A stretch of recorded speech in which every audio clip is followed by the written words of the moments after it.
This video is about Vision Habits of casting. Highly Effective People, Stephen Covey gave an illustration about the difference between a manager and a leader. Imagine, he says, bossing a work crew that's cutting a road through a jungle. Now, if you're a manager, a good manager, you'll be dividing that crew into shifts so that everybody gets enough to eat and enough to sleep. You'll be making sure that the logistics are there, that there'll be enough food to keep everybody going. You'll make sure that there are places to stop and eat and that you get enough rest and relaxation along with it. You're going to make sure that all the machetes are sharpened, that all the road tools are ready, that the shovels are in good shape as you make that. And a good manager will do all of these things. But that's not a good leader. The good leader is the guy who climbs up the highest tree, looks around and says, hey, wait a minute, guys, we're in the wrong forest. Many times pastors can be good managers, but not cast a vision. You must not just be a good manager, but you also must be a good leader. You've got to point people in the right direction, a God-given direction. A good pastor sets a vision before his people that they can and will understand and follow. Why a vision? Well, without a vision, we're like a ship without a driver. In a church, vision comes from God. However, it is the duty of the pastor to be the pilot of the ship and to discern the vision that God has put before the people. Vision is essential to a church. Renewal expert Ken Priddy defined vision as the key element in the life cycle of the church. The life cycle of the church looks like this. Churches begin on the incline. Then they move until they go to the recline.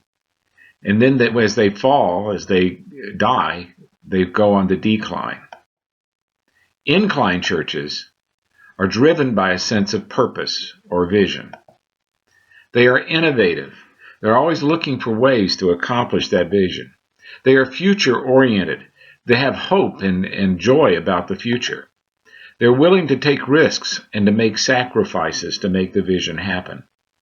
Vision is high in growing churches. Churches that are on the recline have stopped growing. They've reached their goals. They are no longer concerned about growth, but about keeping programs going. They're concerned about the maintenance of what they already have. They're focused on programs and procedures and not on vision. They've stopped becoming leaders and now are managers. In reclining churches, the pastors have become managers. Vision is replaced by the maintenance of programs. Declining churches have these things in common. They're losing members and resources. They seek to return to the good old days when they were on a recline, not when they were inclining, but when they were reclining. Survival, not ministry, is their only purpose. Declining churches will die if they do not regain vision. Most declining churches seek to regain their program days, not their vision days. Let's compare these three kinds of churches in this chart. Inclining churches, as far as vision are concerned, the inclined church looks towards the future. The reclining church looks to the present. The declining church looks to the past. The inclined church is driven by vision. The reclining church by programs. The decline by structure. Focus in an inclining church is on the community, that is the outer community, reaching the lost. In a reclining church, the focus is on the congregation. How do we keep our people happy? In declining churches, they're only focused on a handful of the people, on the core people. How do we keep our core happy? Inclining churches are innovative. Reclining churches follow routines. Declining churches just don't care anymore and are complacent. In inclining churches, they take high risks. Reclining churches take low risks. Declining churches take no risks. People join inclining churches by they make decisions by faith. Reclining churches make their decisions based on what their resources are. Declining churches refuse to make choices. In inclining churches, people serve according to their spiritual gifts. Reclining churches, they serve according to the slots on a chart. Declining churches, they serve by default. Whoever's left gets the job. In money, as far as money, The inclining churches invest their money. The reclining churches looks for provision.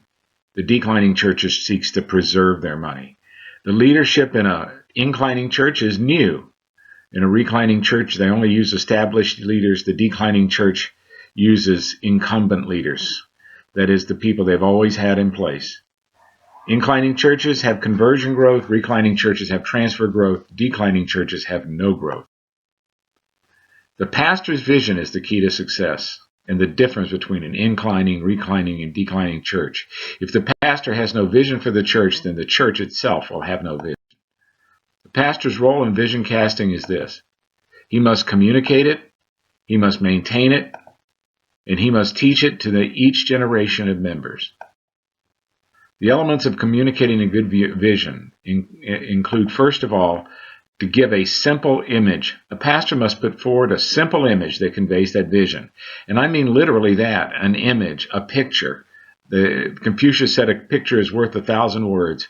People can get behind a picture if they can see it as a chart, if they can see it as a diagram, and if it's simple enough, they can understand it and pass it on to others.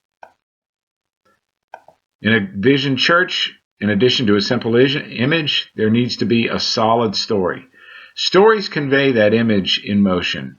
Every story has a hero, a problem, and a solution.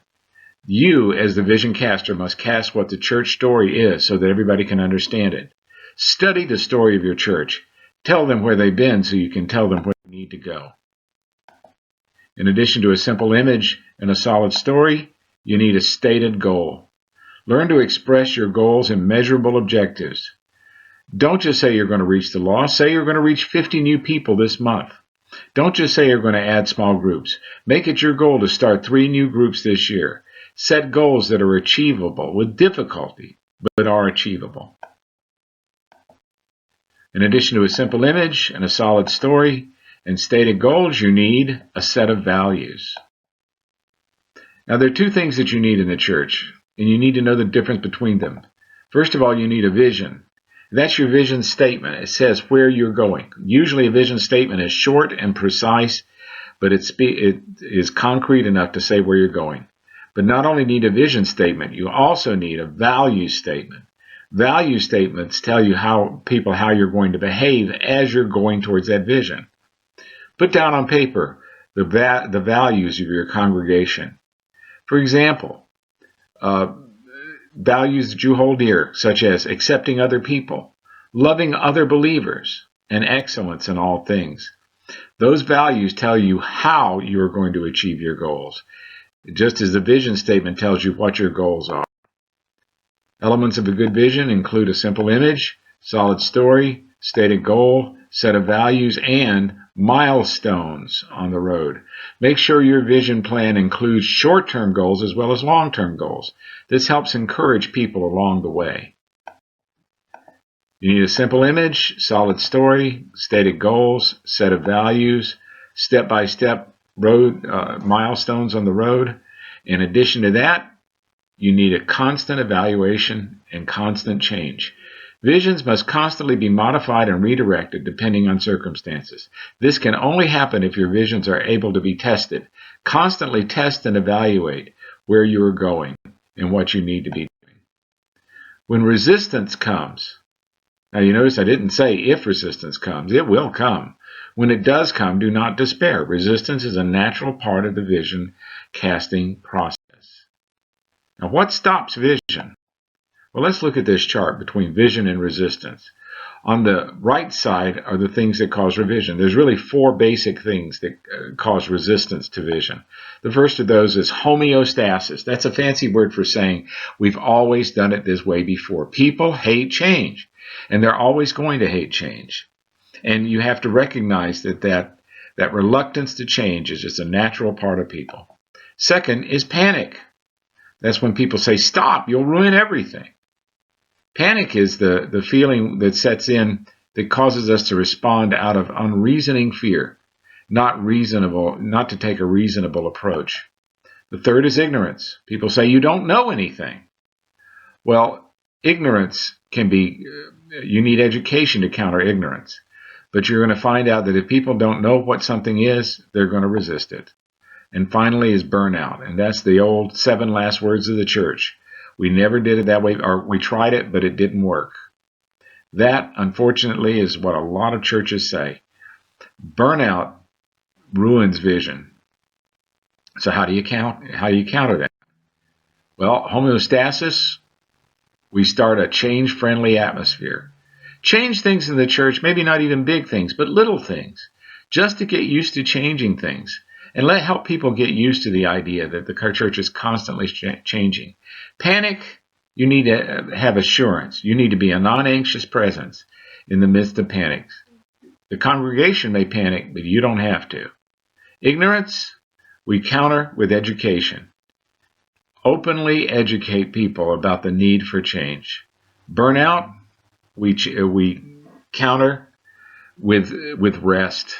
Give people fun times. Use humor. Let people become renewed, both spiritually and emotionally. Humor can do that. Rest can do that. Joy can do that. Wonderful worship can do that. All of these things help to counteract burnout.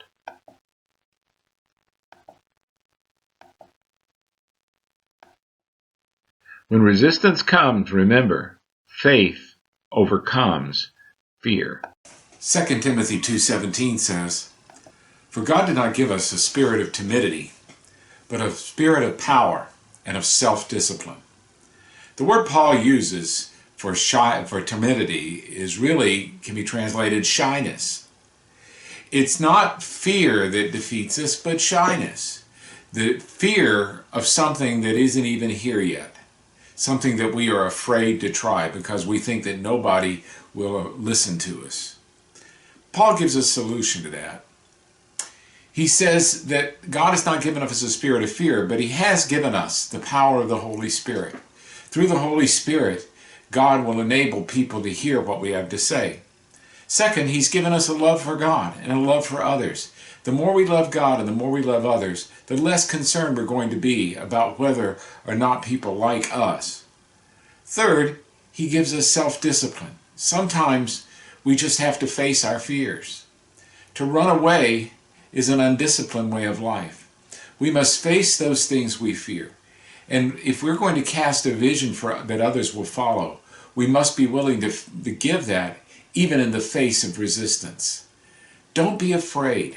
God will give you the power to have your vision happen if God is in that vision. Don't be afraid. Win or lose, it is better to try than to fail without trying.